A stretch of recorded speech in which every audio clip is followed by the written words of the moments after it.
Sud Radio, les clés d'une vie, Jacques Pessis. Sud Radio, les clés d'une vie, celle de mon invité. Il a écrit des centaines de romans noirs en ne perdant paradoxalement jamais le sourire. Son nom, Frédéric Dard. Il vous appelait le fidèle des fidèles. Vous le demeurez en lui consacrant une biographie à sa démesure, plus de 900 pages. Bonjour Fred Hidalgo. Bonjour Jacques. Alors c'est vrai qu'il y a deux livres qui sortent, San Antonio pousse à la porte et Frédéric Dard rentra. Tome 2, San Antonio sans alter ego, aux éditions Balzac. Ce sont vos ouvrages. Et c'est vrai que vous avez été l'un des proches de Frédéric Dard, le fidèle des fidèles, il vous appelait. Oui, alors déjà, il m'a appelé très vite le premier des fidèles. Oui. Pourtant, avant moi, et je l'ignorais quand je l'ai rencontré à l'âge de 16 ans, il y avait eu Jean Cocteau, qui lui avait dit toute son admiration. Et puis, vers la fin de sa vie, effectivement, il a parlé de moi dans un de ses San Antonio. C'était le spécial 50 ans, comme du plus féal de ses féaux. Voilà. Donc, vous étiez bien placé pour raconter Frédéric Dard, et on va le raconter nous aussi, mais on va d'abord entendre sa voix. Une époque d'insouciance. Il y avait encore de l'insouciance. On sortait d'un cauchemar, on avait repris goût à la vie et on croyait que la vie, ça allait être quelque chose de très bas. Voilà, oui. Replonger... C'est vrai que Frédéric Dard aimait la vie, malgré les turpitudes et les problèmes qu'il a eu, on en parlera. Et c'est vrai qu'il nous manque aujourd'hui, donc on va l'évoquer. Et la première date que j'ai trouvée, c'est le 5 décembre 1950. C'est le premier spécial police qui est Laisse tomber la fille, qui sort des imprimes, du fleuve noir et de l'impression. Oui, c'était Laisser tomber la fille. Et donc, c'était au Fleuve Noir, quasiment son premier livre publié à Paris, puisqu'avant, vous le savez, il a eu toute une carrière d'écrivain à Lyon. On va en parler, justement. Alors, si c'est sorti chez Spécial Police, c'est que le jeune éditeur Armand Caro avait acheté sur les quais un livre de San Antonio, le premier, et qui s'était vendu 700 exemplaires et qu'il était fasciné. Voilà. Alors, le premier s'appelait Réglez-lui son compte. C'était le premier San Antonio paru à Lyon, chez un petit éditeur lyonnais. Il s'est pas vendu, il a été tiré à 3000 exemplaires et il s'est vendu d'après Frédéric m'avait parlé de 300 exemplaires. Donc il s'est retrouvé chez un vendeur, un bouquiniste, un soldeur, et Armand Caro l'a découvert comme ça. Et le soldeur, pour la petite histoire, s'appelait Pinot, comme l'un des personnages principaux de la saga. Il se trouve qu'il venait de fonder Spécial Police, où il y avait entre autres Jean Bruce, qui est le créateur de OSS 117, qu'on a un peu oublié, et qui a fait des romans qui ne finissaient pas. Oui, absolument. Un jour, l'épouse de Jean Bruce, Josette, qui a repris après la mort de son mari la saga, dans un accident de voiture, a dit à Frédéric, de façon confidentielle à l'époque, et puis ça s'est su, que la différence, a-t-elle dit, la différence entre vous et mon mari, c'est que mon mari est un faiseur et vous êtes un grand écrivain. Ça a dû lui faire plaisir. Il y avait aussi dans cette collection Paul Kenny, qui est célèbre à cette époque. En fait, c'était deux auteurs belges, Jean Libert et Gaston Van den Payut, qui publiaient des romans avec un agent secret qui employait toutes les méthodes possibles et imaginables et qui travaillait pour les services secrets français, ce qui était nouveau à l'époque. Absolument, c'était Francis Copland, le nom Exactement. Et en fait, c'est Armand Caro, donc le fondateur du Fleuve Noir, qui a demandé à ces deux auteurs, qui travaillaient déjà pour le Fleuve Noir sous d'autres pseudonymes, de pallier la carence, le départ de Jean Bruce, puisqu'il a quitté Fleuve Noir pour aller aux presses de la Cité. Et à ce moment-là, le OSS 117 disparaissait du Fleuve Noir, il fallait le remplacer. Et Armand Caro, elle a eu la bonne idée de leur proposer de créer un agent secret à la française. Oui, alors là-dedans, il y a Frédéric Dard qui arrive derrière. Oui. Et c'est vrai qu'au départ, il ne voulait pas écrire un second San Antonio. C'est vrai. Alors, Armand Caro a vraiment eu le nez creux parce que il y avait déjà le style en gestation dans le premier San Antonio, mais on était bien loin de pouvoir deviner ce que ça allait devenir, ce style san antonien absolument délirant, loufoque et totalement novateur. Et donc Frédéric, lui, voyait plutôt ça comme quelque chose d'alimentaire. À côté de ça, il me l'a dit de nombreuses fois, il l'a dit à tout le monde d'ailleurs, qu'il réservait son nom pour le Goncourt, le Nobel. Bon, il riait en disant ça. Mais il y avait un fond de vérité quand même. Il aurait bien voulu être reconnu au départ par l'intelligentsia littéraire. Et puis, à côté de ça, sa femme lui disait, mais il faut faire vivre la famille. Il avait 2 enfants, Patrice et Elisabeth, sa plus jeune sœur. Et donc, il s'est résolu pendant quelques années à écrire San Antonio sans y croire vraiment, quoi. Oui. Alors, il se trouve que le premier San Antonio, c'était un journaliste qui lui avait dit, tu devrais écrire un roman qui parodie les États-Unis, les films. Et puis, il avait trouvé le nom de San Antonio sur une carte, je crois. Absolument. Ça, c'était dans son bureau, au Muro, quand il a quitté Lyon, qu'il est arrivé au Muro. Donc, il écrivait son premier San Antonio, publié à Lyon, mais écrit au Muro. Et en fait, il a pris un atlas, et puis avec son doigt, il a posé son doigt à l'aveugle sur la carte, c'est une map monde, et puis il est tombé sur San Antonio, Texas. Et il s'est dit, c'est pas mal. Sauf que sa femme lui a dit, ça fait pas très américain, ça, San Antonio.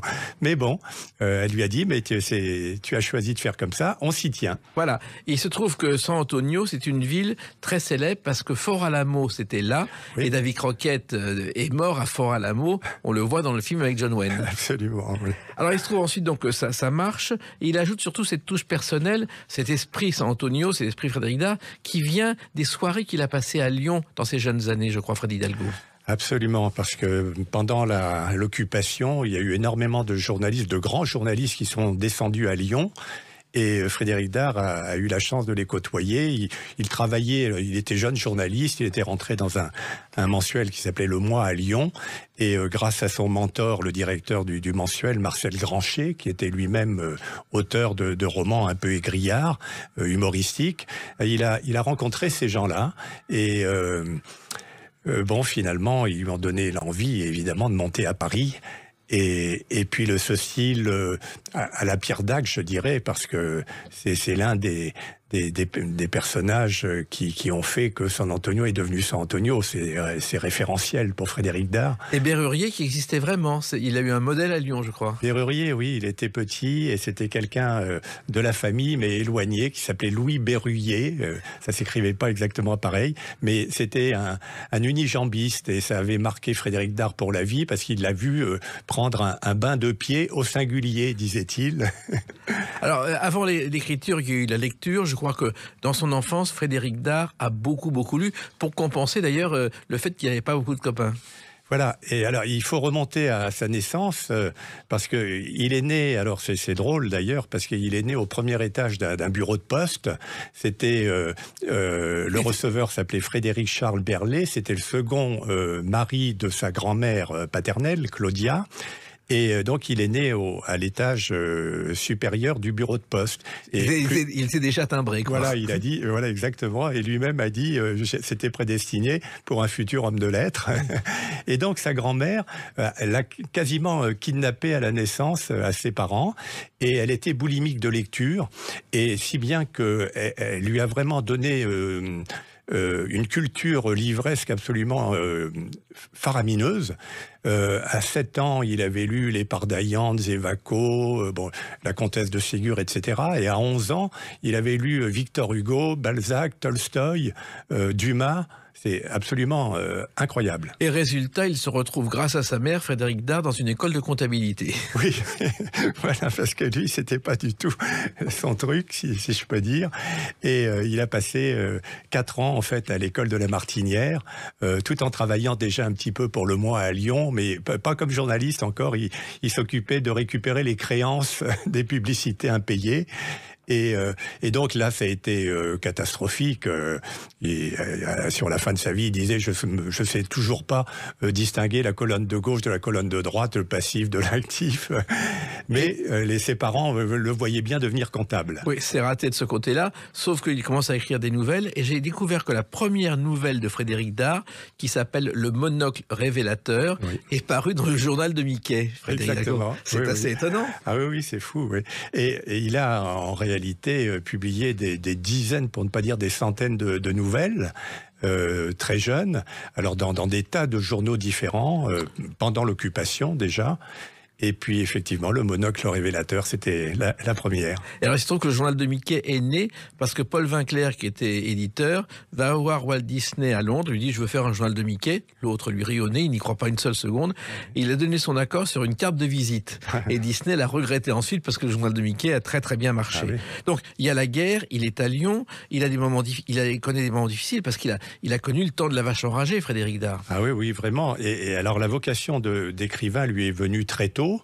Il a rencontré, lorsqu'il travaillait dans ce journal, il a rencontré Georges Simenon, il avait 17 ans, c'était à Lyon, Simenon venait faire une conférence qui s'appelait L'Aventure, et Frédéric a été captivé, il lisait déjà Simenon, et le lendemain, il s'est arrangé pour le retrouver sur le quai de la gare avant que Simenon reparte pour Paris, et il lui a dit, mais j'écris aussi, j'essaie d'écrire, envoyez-moi votre livre, quand le prochain livre, quand il sera paru, et là, il a publié à Lyon...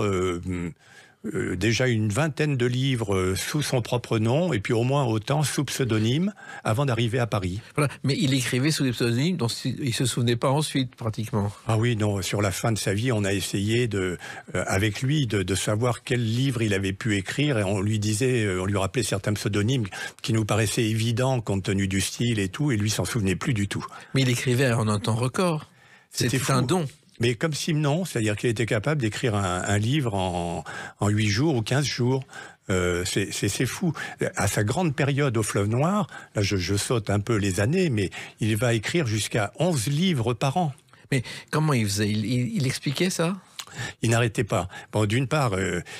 ça, c'est consubstantiel de Frédéric Dard. Dès qu'il arrêtait d'écrire... tous les gens qui l'ont connu le savent, dès qu'il arrêtait d'écrire, il tombait malade. Ben voilà. et ça a failli mal se terminer. On va évoquer une autre date, le 30 septembre 1965.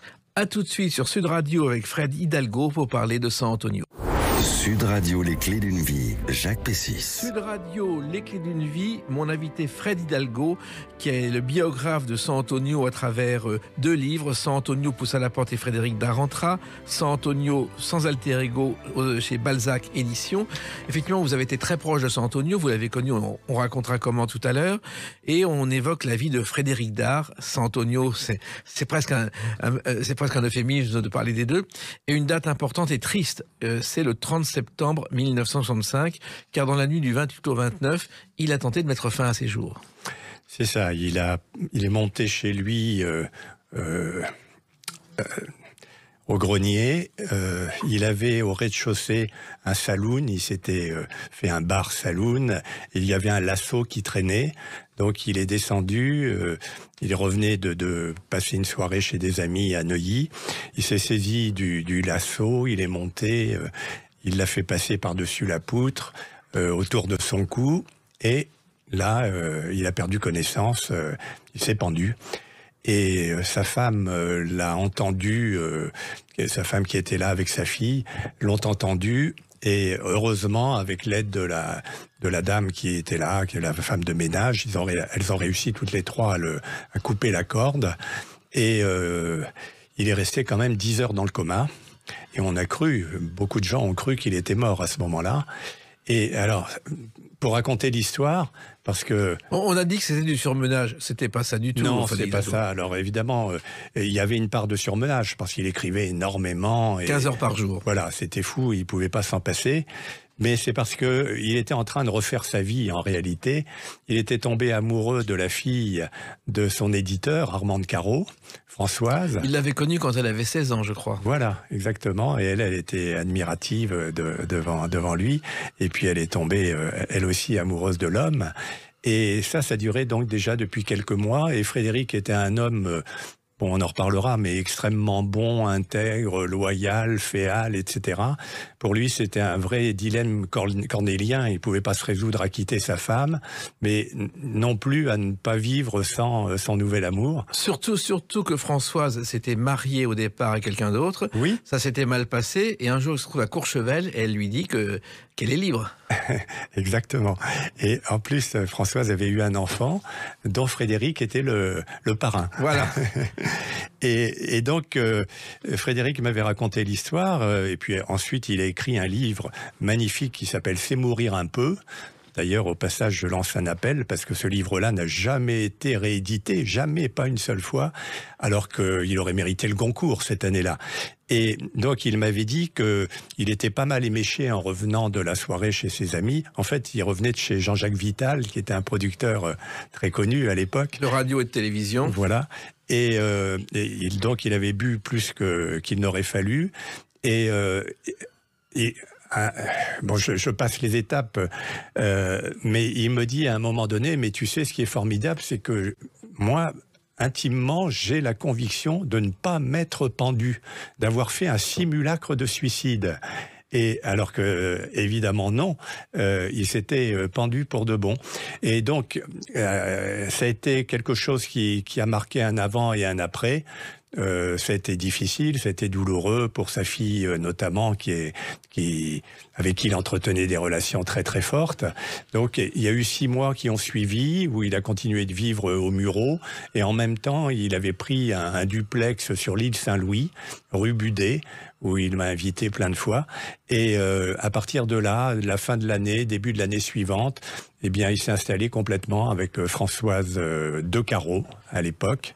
Et il a quitté Odette, sa première épouse, qu'il avait épousée à Lyon.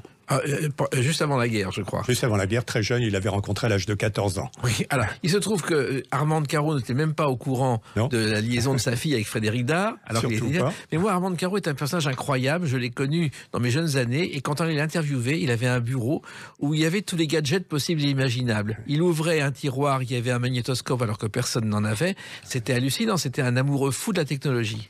Oui, alors je l'ai pas connu comme ça, mais je l'ai rencontré aussi et je l'ai relativement bien connu pendant 5 à 6 ans. Et moi, j'étais impressionné. J'avais 16 ans à l'époque, 16-17 ans. Et lui, c'était un personnage flamboyant, élégant, et qui en imposait.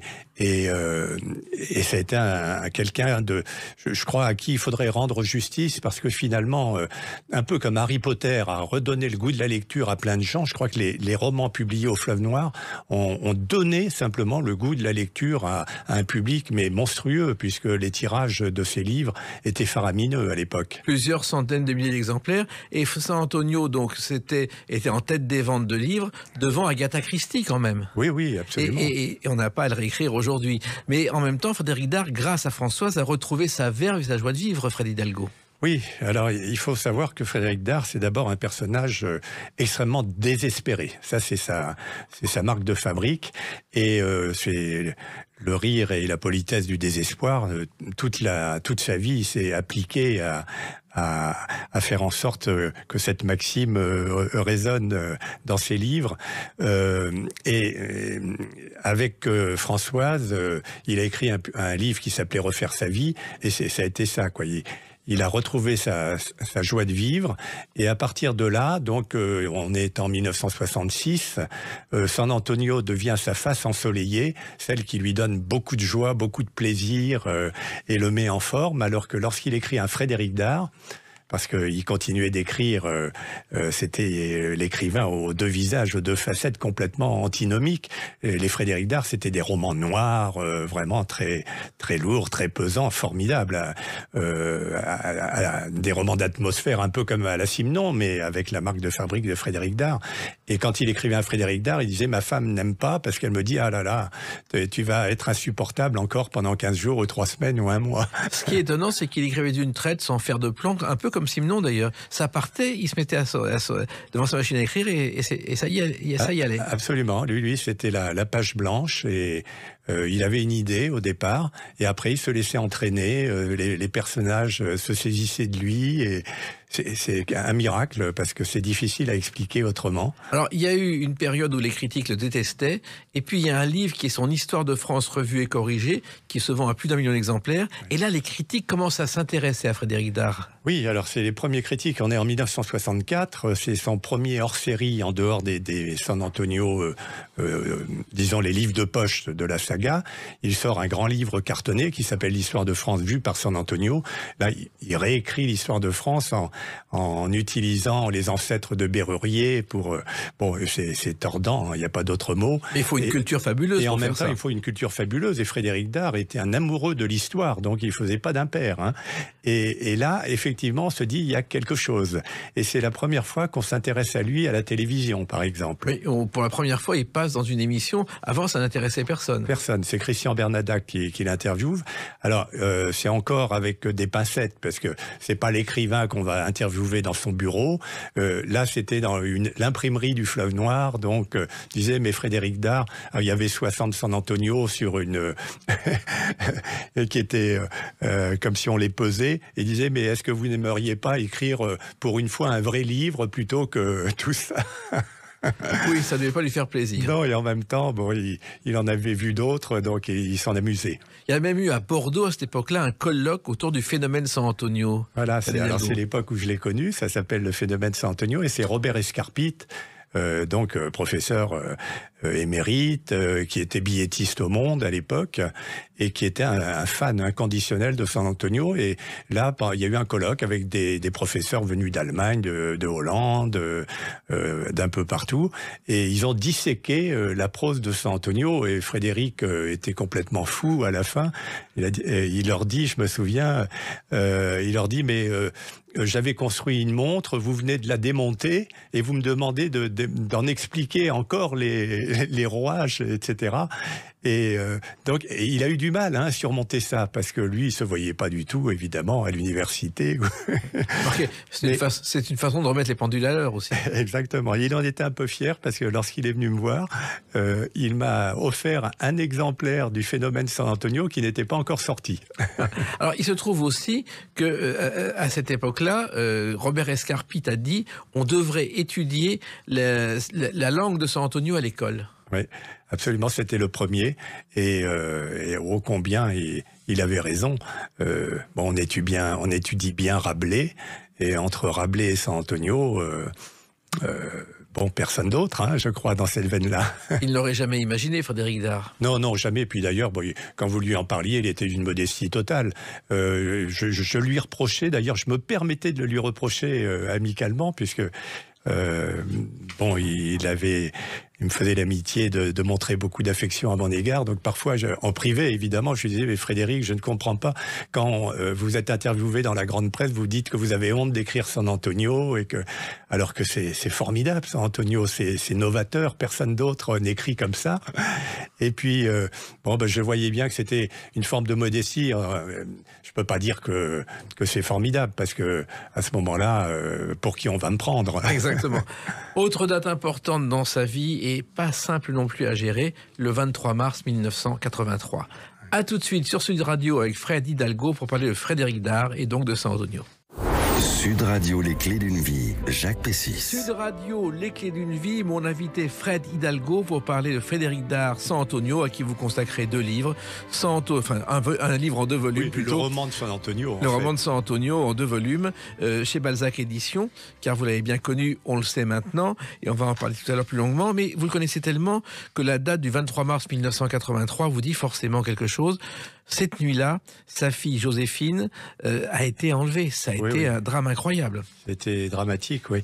Il habitait à ce moment-là près de Genève, dans une villa à Vendeuvre. Oui, il s'était installé avec Françoise en Suisse, d'abord à Cran et ensuite à Vendeuvre. Exactement, oui. Une fois quitté Paris, donc l'île Saint-Louis, il s'installe en Suisse. Et là, il y a une équipe de la télévision suisse qui lui demande si, connaissant son amour de la peinture et le fait qu'il avait lui-même pas mal de beaux tableaux chez lui, en particulier d'un peintre qui n'était pas très connu à l'époque, Gnoli, si on pouvait venir faire un reportage qu'il parle de la peinture, de ses goûts pour la peinture, il adorait Magritte, etc. Et dans le lot, il y avait un caméraman, c'est un caméraman freelance, et qui a repéré les lieux, et bon, qui était un peu coutumier du fait aussi, parce qu'il avait déjà, on l'apprendra par la suite, il avait déjà commis pas mal de cambriolages chez des gens autour du lac Léman. Et il a vu l'amour d'ailleurs, l'affection que portaient ses parents à Joséphine, qui était toute petite à l'époque. Et il a repéré les lieux. Et il est revenu une nuit.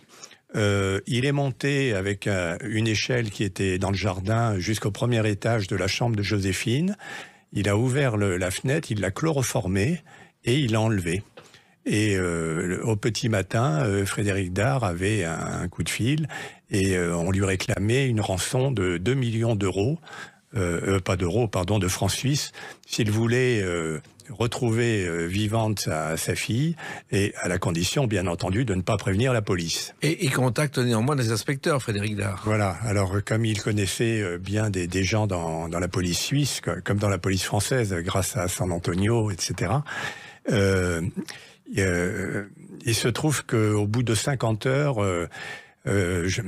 Joséphine a été libérée, d'une part parce que Frédéric a remis la rançon. Alors c'est une histoire rocambolesque, hein, avec une valise, un filin, enfin bon, toute une histoire. C'est un véritable roman policier. Donc, il venait de vendre le chalet de Gstaad où il s'était installé avant d'acheter cette ville-là à Vendeuvre. Et donc, il a donné la rançon. Et pendant ce temps-là, la police suisse a fait son enquête. Et il se trouve que le kidnappeur, c'était stupide de sa part, quand il a téléphoné à Frédéric Dard, il s'est mis un masque de François Mitterrand sur le visage. Dans une cabine téléphonique. Dans une cabine téléphonique. Et il y avait un jeune couple qui assistait à ça. Ils se sont dit, bah, c'est quoi ça, ce gars avec un masque de Mitterrand et surtout, ils ont noté le numéro de la minéralogique de la voiture qui était à côté comme ça, quoi. Mais ce qui est extraordinaire, Frédéric Dard, en France, on ne peut pas imaginer ce genre de choses. Les gens seraient présents en disant, hein, là, ils sont immédiatement à 2h du matin allés au commissariat de police. Ah oui, ça c'est la Suisse. Ouais. C'est la Suisse, c'est vrai qu'en France, on n'imagine pas ça. Et finalement, il a été arrêté très très vite, au bout de 50 heures. La police a récupéré la rançon, bien entendu. Et alors, tout s'est bien terminé, sauf que Joséphine a été traumatisée pendant des années et des années. Quant aux parents, il y a eu un avant et un après, quoi. C'était épouvantable. Ça a été, je disais que Frédéric avait eu 2 enfants auparavant, avec sa première femme, Patrice et Elisabeth, et là c'était la seule enfant que Françoise et lui ont eu. Bon. En même temps, ils ont adopté un jeune Tunisien qui s'appelle Abdel. Mais ça a été un choc terrible pour Joséphine d'abord et pour les parents aussi. Oui, et Joséphine qui vit en Suisse aujourd'hui, qui défend la mémoire de son père, là elle organise dans quelques jours une exposition sur son père et sur Simon à Saint-Chef, dans le canton de Bourgoin-Jallieu, donc où il est né. Oui. Et d'ailleurs, le 30 octobre 1989, Frédéric Dard a dévoilé une plaque d'une place portant son nom à Saint-Chef, où il avait été à l'école communale. C'est assez étonnant. Là, il avait dit découvrir sa postérité de son vivant, c'est exceptionnel. Voilà, c'est ça. Une fois, je lui ai posé la question, je lui ai dit, mais la postérité, Frédéric, comment vous la voyez? Il dit, mais j'en ai rien à faire de la postérité. La postérité, je la connais maintenant, elle est là. Et c'est vrai qu'il est rentré dans le Larousse en 1985, par exemple. Donc, il a connu tous les honneurs de la postérité dans la deuxième partie de sa carrière. Et pour revenir, si c'est possible, juste un instant, sur le kidnapping de Joséphine, ce qui est extraordinaire, c'est que Frédéric Dard avait décrit quasiment cette scène dans un livre qu'il avait écrit, qu'il était en train d'écrire à ce moment-là. C'est l'histoire d'un romancier qu'il appelle Charles de Jallieu. Donc, il était né à Jallieu. D'une certaine façon, c'était lui. Et là, dans le roman, c'est sa belle-fille qui se fait enlever. Et c'est au moment précis où a lieu l'enlèvement de Joséphine. Et donc, il s'est dit, mais c'est moi qui ai provoqué les foudres du destin. Il abandonne le roman. Et puis, un an après, il s'est dit, il faut quand même que je le reprenne. Et là, avant de reprendre, il dit, c'est à cet instant précis, il a écrit un petit passage, où le destin m'a foudroyé avec l'enlèvement de ma fille, Joséphine. C'était signé Frédéric Dard. Et ce livre, que je considère personnellement comme son plus grand chef-d'œuvre, c'est « Faut-il tuer les petits garçons qui ont les mains sur les hanches ?» Alors, il se trouve aussi qu'il a raconté cette histoire un jour à François Mitterrand, car à sa grande surprise, il a été invité à l'Élysée. Oui, plusieurs fois. Alors que, bon, au départ, il n'avait pas des choses gentilles sur Mitterrand. Et Mitterrand appréciait. Ça a été une des grandes surprises de la vie de Frédéric Dard. Absolument. Et à tel point que Frédéric, donc, en a fait un personnage de ses romans, des San Antonio. Et Mitterrand lui avait dit qu'il appréciait, bon, qu'il aurait peut-être pu resserrer un peu le trait, mais non, Mitterrand l'appréciait beaucoup. Et Frédéric avait raconté aussi que il lui avait fait visiter l'Élysée, il lui avait dit je vais vous montrer quelque chose que peu de gens ont vu. Et il dit voilà, c'est la chambre, vous savez, où Félix Faure est mort avec sa connaissance. Ouais. Et ça l'avait beaucoup amusé. Ouais, je crois que le livre où il a commencé à parler de Mitterrand, ça s'appelait « Remouille-moi la compresse ». Oui, exact. Ah, oui, bravo. Alors, il se trouve aussi que c'est très important pour lui, la famille et l'amitié. Et il y a quelqu'un qui a beaucoup compté dans sa vie, vous allez reconnaître sa voix. Comment on voit le cinéma? Je ne crois pas qu'il y a une certaine manière de voir le cinéma. Il y a le cinéma qui nous intéresse et l'autre. Voilà, c'est Robert Hossein. Ça a été, ils se sont connus quand Robert Hossein était figurant, et ça a été une amitié sans faille, je crois, Fred Hidalgo. Oh, absolument, oui. Ils se sont connus. Alors, on a parlé de l'écrivain, bien entendu, mais il aurait fallu parler, ou on en parle maintenant, du dramaturge. Parce que très, très vite, Frédéric a écrit des pièces de théâtre à Lyon, déjà pour la radio, des pièces radiophoniques dès 1946. Il avait 25 ans. Et puis, quand il est arrivé à Paris, il a continué à écrire des pièces de théâtre. Dont une, il y a eu aussi des adaptations. La neige était sale d'après Simenon. Il y a eu aussi l'adaptation de Jésus Lacaille, de Carco, L'homme traqué de Carco, etc. Et puis ses propres pièces. Et dans la deuxième pièce, montée à Paris, c'était Daniel Gélin qui jouait le rôle. Et à un moment donné, il tombe malade. Et Robert Hossein va le remplacer au Débeauté. Et à ce moment-là, c'est le début d'une amitié incroyable entre eux. Robert Hossein, qui était dans la dèche, quand Frédéric commencera à avoir un petit peu d'aisance, l'invitera chez lui au Mureau, où il avait la chambre et le couvert à disposition. Et puis jusqu'au bout, en fait, ça a été une sorte d'alter ego de Frédéric. Ils ont écrit, je crois, ensemble une pièce qui s'appelle « Le sang est plus épais que l'eau ».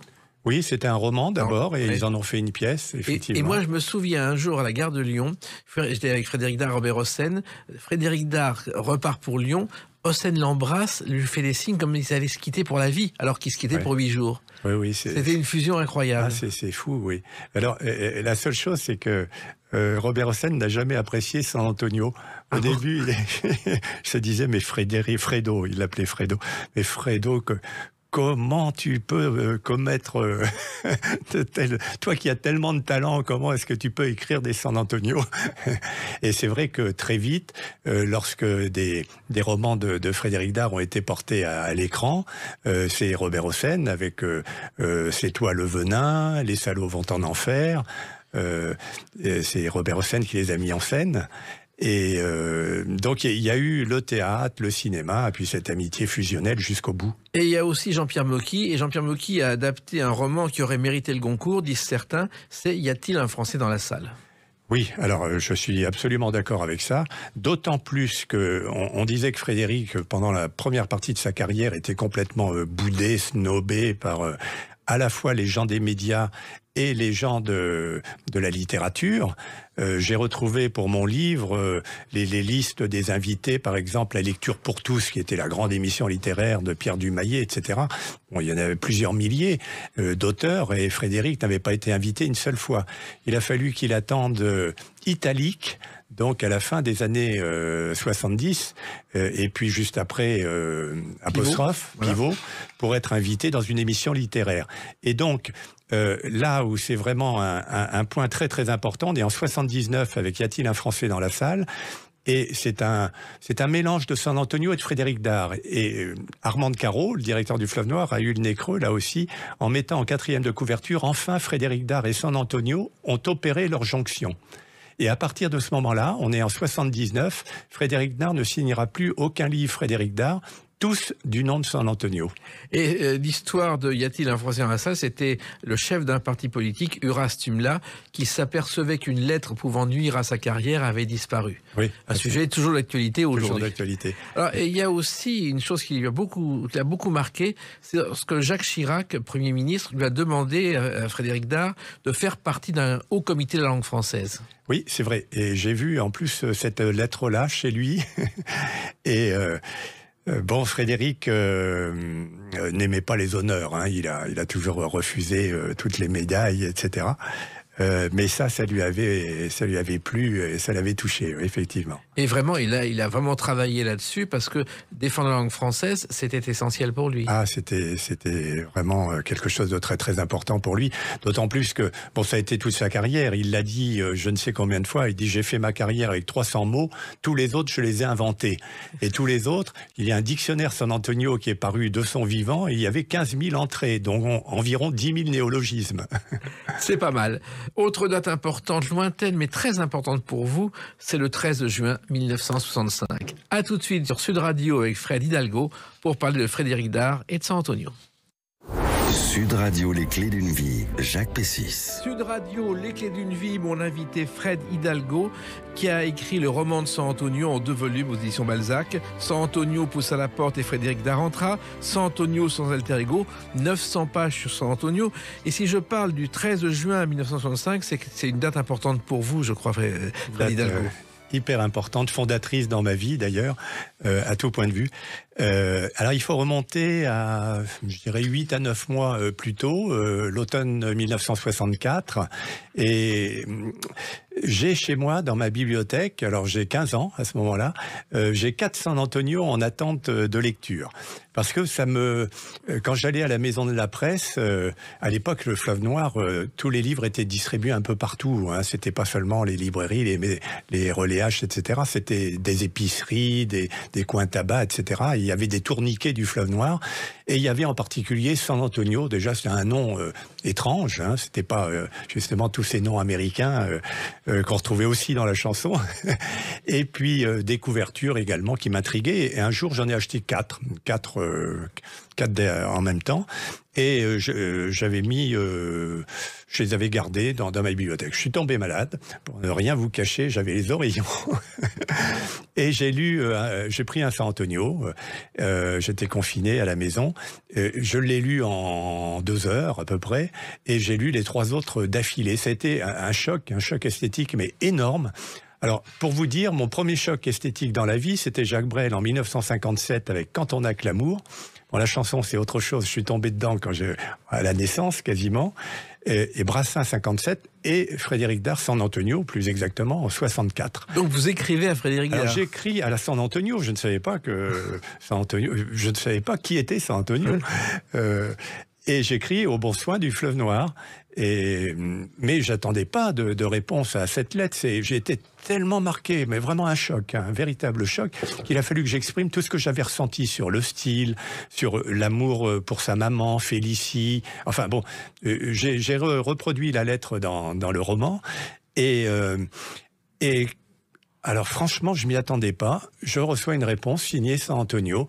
Non, cher monsieur, j'ai bien reçu votre lettre. Vos mots m'ont beaucoup touché. Et puis, je lui disais à la fin de ma lettre, je lui disais que je venais de le découvrir, mais que je venais d'apprendre aussi qu'il avait publié un premier hors-série qui s'appelait L'Histoire de France vue par San Antonio, que je venais de commander chez le libraire.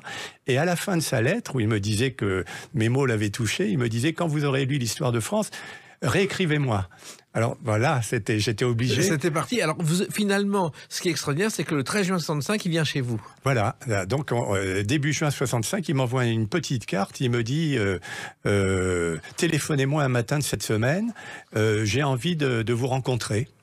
Alors je vais à la poste, parce qu'à l'époque, en 65, on n'avait pas le téléphone comme ça, avec les notables qu'il avait, et j'ai Frédéric Dard au bout du fil. Alors, j'étais dans un état pas possible. Et il me dit, si je viens dimanche vous voir, est-ce que c'est bon pour vous? Je dis, bien sûr. Vous habitiez Dreux à l'époque? Alors, Dreux, donc lui habitait les Mureaux, alors il y avait environ 70 km. Alors je rentre. Frédéric Dard n'était pas connu du grand public encore, hein, mais les San Antonio se vendaient à l'appel, bien entendu. Et mon père savait qui il était, puisqu'il était lecteur de François, et qu'il y avait une adaptation en bande dessinée par Henri Blanc dans François. Et quand je leur ai dit que Frédéric Dard allait venir le dimanche à la maison, ils m'ont pas cru. Pour eux, c'était pas possible. N'empêche qu'il était là à l'heure dite, vers 10h30. Et comment expliquer qu'il a voulu vous rencontrer, Fred Hidalgo? Alors, après sa réponse à ma première lettre, et puis ma deuxième lettre, il y a eu un échange de correspondance un petit peu nourri entre nous. Et Voilà, je crois que, je sais pas, après, enfin, si, je le sais, puisque lorsqu'il est venu à la maison, à la fin, déjà ma mère s'est tournée vers lui a dit, mais monsieur Dard, selon ses lettres, quel âge donniez-vous à mon fils? Il m'a dit, je pensais qu'il avait 4 à 5 ans de plus, qu'il était étudiant, alors que j'étais en classe de seconde à l'époque. Et il dit, je pensais qu'il avait l'âge de mon fils. Et il dit à ma mère, mais vous savez, ce que votre fils m'a écrit, personne ne me l'a jamais écrit comme ça, à part Jean Cocteau. Et alors quand j'ai entendu ça, je me suis dit, mais si j'avais su ça, jamais je n'y aurais écrit. Et vous avez créé le premier club Frédéric Dard aussi, Frédéric. Voilà, alors là, si vous voulez, en plus d'être amoureux du style san-antonien, de son œuvre, je suis tombé amoureux de l'homme, parce que c'était quelqu'un il avait une aura, quelque chose d'absolument incroyable. Il s'est mis à me tutoyer. Avant de partir, il m'a dit, mais tu peux me tutoyer? Et puis moi, je l'appelais Monsieur Dard. Il m'a dit, mais c'est fini, je veux plus de Monsieur Dard, tu m'appelles Frédéric. Et bon, j'ai jamais réussi à le vous voyer, mais je l'ai appelé Frédéric. Et c'était quelqu'un, vraiment, il avait une espèce de tendresse. Un jour, il m'a dit, je t'en mitoufle de ma tendresse. Un jour qu'il m'avait invité chez lui à l'île Saint-Louis, sur l'île Saint-Louis. Et vous avez créé ce club? Voilà, alors c'est ce que je voulais dire. Je suis tombé amoureux de l'homme. Je me suis dit, c'est pas possible, l'histoire peut pas s'arrêter là, c'est trop beau. Donc je lui ai proposé de créer un club San Antonio pour réunir les gens simplement qui aimaient San Antonio comme moi. Et il m'a dit, mais bon, si ça permet aux gens qui aiment bien mes bouquins de se réunir et de rire ensemble, pourquoi pas? Et à ce moment-là, c'est pour ça que je disais que c'était totalement fondateur. Bon, la rencontre de Frédéric, bien entendu, d'un grand écrivain qui adorait la chanson. Et en même temps, le club San Antonio, je me dis, il faut créer quelque chose pour partager. Et là, j'ai créé mon premier journal, finalement. C'était le bulletin du club San Antonio qui s'appelait Le Petit San Antonien. À ce moment-là, il y avait un film en train d'être tourné, c'est un film de Guy Lefranc, d'après les aventures de San Antonio, avec Gérard Barré dans le rôle de San Antonio, Jean-Richard Berrurier et Paul Prébois Pinault. Et je leur ai proposé d'être les parrains du club. Et si bien que je suis entré dans l'univers du journalisme, alors j'étais en seconde, en écrivant pour ce bulletin des comptes rendus de tournage de cinéma, comptes rendus de pièces de théâtre. Frédéric Dard m'a invité à Monsieur Carnaval, à La Dame de Chicago, ses pièces de théâtre, sa comédie musicale. Je rencontrais des artistes qui chantaient, Félix Martin qui avait chanté San Antonio, bon, etc. Donc mes premiers pas de journaliste et d'homme de presse, puisque par la suite avec ma femme on a créé pas mal de journaux, c'est grâce à San Antonio. Des journaux sur la chanson française, et il y avait une chanson et un chanteur que Frédéric Dard vénérait par-dessus tout. Mes jeunes années courent dans Charles la Trenet, montagne. qu'il adorait. D'ailleurs, j'ai fait une rencontre entre Charles Trenet et Frédéric Dard, c'était un grand moment. Et nous avons ensemble chanté à Sacré Soirée pour, je ne sais pas si vous connaissez la séquence, avec Frédéric Dard et quelques autres personnes qui sont venues chanter pour Charles Trenet, Mes jeunes années. Et parmi ces gens-là, il y avait Jacques Lang, qui était à l'époque ministre de la Culture. Et je me souviens toute ma vie des coulisses de ce direct où Jacques Lang répétait avec son chef de cabinet en chantant complètement faux. Et son chef de cabinet essayait de lui faire répéter Mes jeunes années. Et Frédéric Dard riait beaucoup. Oui, il avait une adoration pour Charles Trenet, qu'il avait rencontré à Lyon, d'ailleurs, dans les années 40. Là, il travaillait au mois à Lyon et on l'avait envoyé pour faire une interview. Mais il était tellement admiratif, et Frédéric me l'avait raconté personnellement, qu'il avait été incapable de lui dire autre chose que bonjour, bravo, au revoir. Et puis, il faut savoir aussi que Frédéric Dard était capable du meilleur comme du pire. Vous avez subi des coups de colère, notamment un coup de colère, ce qui n'était pas courant chez Frédéric Dard, Frédéric Hidalgo. Non, effectivement, ce jour-là, j'ai eu l'impression que le ciel me tombait sur la tête parce que je parlais du Petit San Antonien, le journal du club, et j'avais écrit une critique sur un de ses romans qui s'appelait En avant la moujique, qui était pas très tendre, que j'avais trouvé, je sais pas pourquoi, j'étais mal luné ou bon, j'avais trouvé moins bon que les autres, et puis je l'ai dit, bon. Sans liberté de blâmer, il n'est pas d'éloge flatteur. Et bon, j'aurais dû peut-être éviter ça, je ne sais pas, mais en tout cas, Frédéric, ça n'est pas en lisant la critique du tout. C'est un jour, je lui téléphone et je lui dis, qu'est-ce que vous avez pensé de ce que j'ai dit, mais qu'est-ce que tu as dit? Je lui dis, oh, j'ai pas été très tendre, etc. Et là, il s'est mis à m'incendier au téléphone et puis il a raccroché. Et alors, c'était la première fois, parce que jusqu'alors, il avait été d'une affection totale et inconditionnelle. Il m'avait invité je ne sais combien de fois chez lui. Et j'ai pas compris, quoi. Je me suis dit, bon, j'ai joué à l'imbécile, j'aurais pas dû, surtout dans le journal du Club Saint-Antonio, émettre des réserves. Et en fait, non, c'était pas ça. Il était pas bien luné. Et on m'a dit, après, son épouse m'a dit qu'il était sujet, de temps en temps, à des colères subites, mais que c'était plutôt son côté soupolé et que après il oubliait totalement. Et j'en ai reparlé. Et après, il m'a dit, mais c'était quoi ça? Ouais. Il dit, mais non, n'en parlons plus. N'en parlons plus. Il faut savoir qu'il écrivait toujours, il disait pour des amis, plutôt que pour des lecteurs, Saint-Antonio. Voilà, c'est absolument ce qu'il disait. Je n'écris pas pour des lecteurs, j'écris pour des amis. Et ça a été ça toute sa vie avec Saint-Antonio, et c'est ce qui m'a touché d'emblée, parce que lorsque j'ai lu les 4 premiers Saint-Antonio d'affilée, je me suis dit, mais cet homme-là, cet écrivain, c'est pour moi qu'il écrit, il me parle à moi. Et en fait, tout le monde a ressenti la même chose. Exactement. Alors, il y avait le théâtre, le cinéma et l'opérette que vous avez cité, Monsieur Carnaval. La vie est un carnaval, et selon que tout va bien ou mal. Georges Guettari. Alors, au Châtelet, à l'époque, on ne passait pas un soir, on passait 3 ans.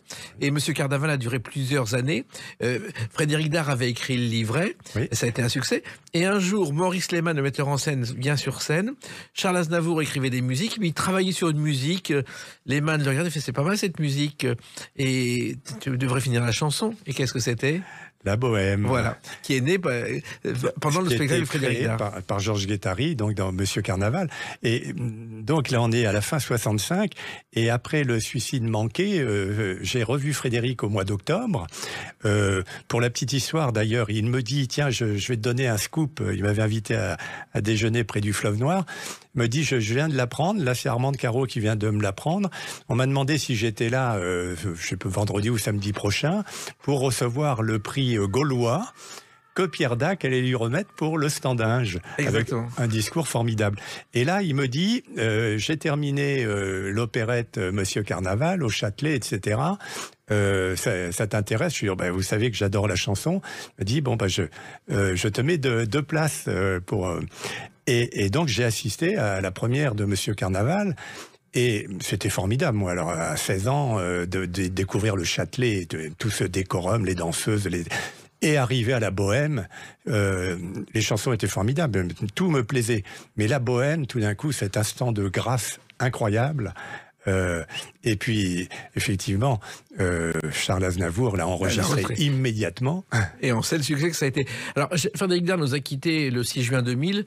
Il était à bout. Il n'en pouvait plus, j'ai l'impression. Oui. Alors, j'ai écrit dans le livre qu'il est mort d'une maladie, finalement, qui lui allait bien et qu'on aurait dit inventer tout exprès pour lui. Il est mort, finalement, d'avoir eu le cœur trop gros. Mais au propre, malheureusement, comme au figuré. Et les derniers mois, il a quand même eu la force de terminer un dernier grand San Antonio qui s'appelait Napoléon Pommier. C'était Bérurier empereur. Et il a eu vraiment beaucoup de mal à le terminer, celui-ci. Il est paru au mois de mai et Frédéric est décédé le 6 juin 2000. Voilà. Et on ne l'oublie pas aujourd'hui, vous ne l'oubliez pas, les fans de San Antonio sont toujours là, il faudrait que la nouvelle génération le découvre, d'ailleurs ça me paraît important et même essentiel. C'est même essentiel et je dirais même plus, quand j'ai proposé mon manuscrit, les éditeurs, 3 ou 4 éditeurs ont été enthousiastes, hein, pourquoi ne pas le dire maintenant, ont été enthousiastes mais m'ont dit aussi, mais vous savez 2 tomes c'est trop pour le marché actuel compte tenu du lectorat potentiel de San Antonio. Et c'est un peu triste, et ça m'a rappelé une pensée de Frédéric Dard, ou plutôt de San Antonio, qui disait les éditeurs, il y a une seule chose qui leur importe, ça n'est pas le prix Nobel, c'est le prix de revient. Exactement. Mais écoutez, de belles formules, et puis j'espère que les fans de San Antonio, et ceux qui ne le connaissent pas et le découvriront, liront ce roman de San Antonio aux éditions Balzac.